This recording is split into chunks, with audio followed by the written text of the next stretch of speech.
root 0.0009 divided root 0.01.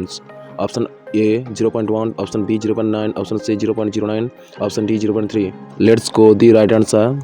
আমরা এভাবে করতে পারি √0.0009 বাই আবার √0.01 ইকুয়ালস টু দেবো। আমরা এভাবে করতে পারি, দেখো পুরোটাকে আমরা একসঙ্গে লিখতে পারি 0.0009 বাই 0.01।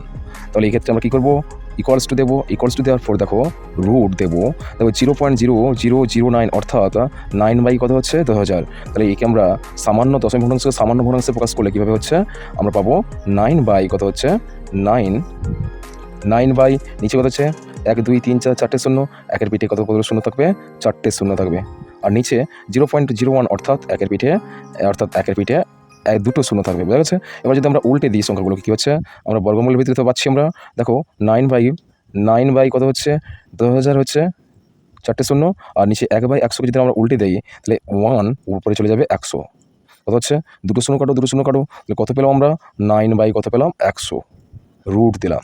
আচ্ছা, এবার 9-এর বর্গমূল কত জানি আমরা 3 জানি, আর 100 বর্গমূল কত হচ্ছে 10, তাহলে ইকুয়ালস টু কত হচ্ছে 0.3। আচ্ছা, এটা হচ্ছে সঠিক উত্তর।